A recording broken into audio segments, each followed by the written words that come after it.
नदी के पास एक पुराना मकान था।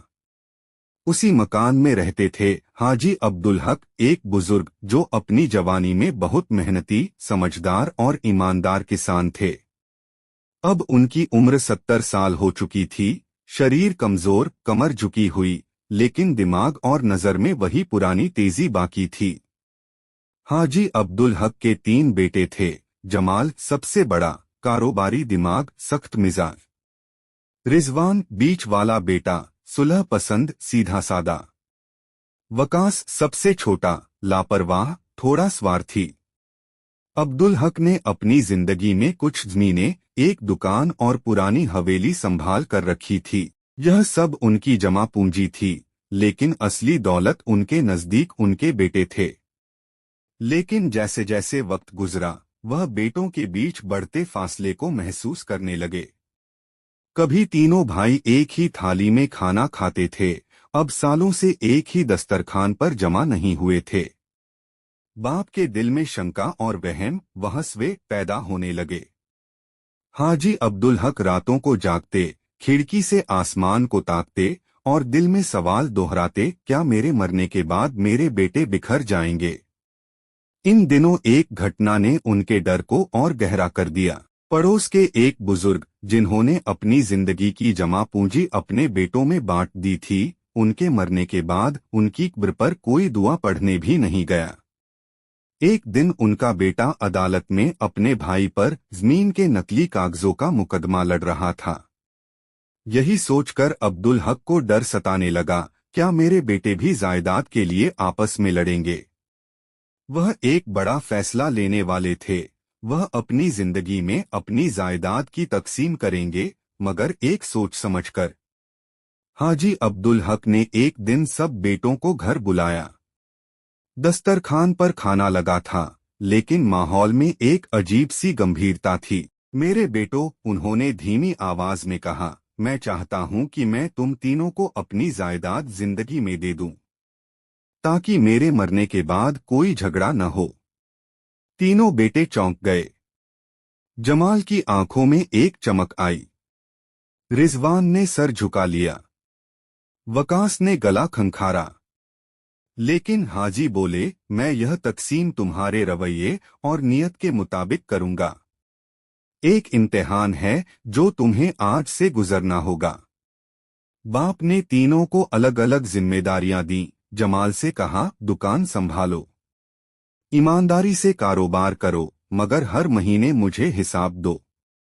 रिजवान से कहा, खेतों की देखभाल करो, जो भी कमाओ मुझे मत दो, खुद रखो, लेकिन झूठ मत बोलना। वकास से कहा, मकान और घर की देखभाल तुम्हारे हवाले, हर मेहमान, हर खर्च तुम्हारे जिम्मे। शुरुआत में कुछ दिन सबने बहुत अच्छा बर्ताव किया, लेकिन जल्द ही असली चेहरा सामने आने लगा। जमाल ने दुकान से कमाई शुरू की, मगर बाप से छिपाकर थोड़ा मुनाफा बचाने लगा।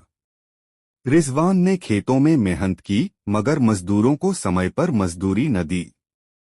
वकास ने घर के नाम पर दोस्तों को बुलाना शुरू किया, और फिजूल खर्ची बढ़ गई। हाजी अब्दुल हक खामोश रहे। उन्होंने सब देखा, सुना और महसूस किया, मगर कुछ न बोले। अंदर ही अंदर वह वहम और शंकाओं में घिर गए, यही हाल रहा तो मेरे बाद सब बर्बाद हो जाएगा। Subscribe now. Subscribe now. Subscribe now. कुछ महीने गुजरे। हाजी अब्दुल हक ने वकील को बुलाया। उन्होंने एक वसीयत तैयार करवाई। तीनों बेटों को अलग अलग लिफाफे दिए गए, जिन पर लिखा था, मेरे इंतकाल के बाद खोला जाए। तीनों ने मंजूर किया। उन्हें लगा यह बस एक औपचारिक बात है, मगर अब्दुल हक के दिमाग में कुछ और था। उन्होंने अपने करीबी शागिर्द बाबा नजीर, जो एक पुराना नौकर और वफादार था, को पूरी सच्चाई बता दी। मेरे बाद अगर झगड़ा हो तो यह वसीयत ही सच जाहिर करेगी।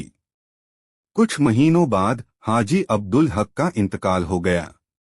जनाजा हुआ, कब्र बनी, लेकिन जैसे ही तीसरा दिन खत्म हुआ, भाइयों के बीच तन शुरू हो गया। जमाल बोला, दुकान मेरी है, बाप ने मुझे दी थी। रिजवान बोला, जमीन मेरी है, मैंने संभाली थी। वकास चिल्लाया, घर मेरा है, सारा खर्च मैं उठाता रहा। शोर शराबा, कड़वी बातें, यहाँ तक कि मोहल्ले वाले सुनने लगे। कुछ दिनों बाद मामला अदालत तक जा पहुंचा। अब वक्त था वसीयत खोलने का। बाबा नजीर ने तीनों भाइयों को इकट्ठा किया। सबके सामने उन्होंने तीनों लिफाफे खोले।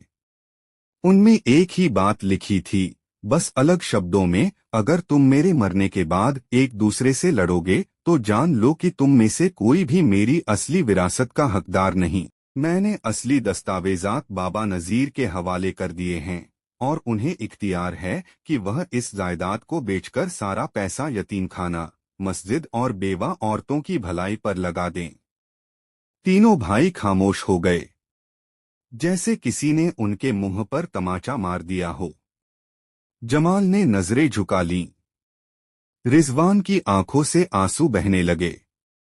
वकास दीवार से टिककर बैठ गया। वह सब कुछ हार चुके थे।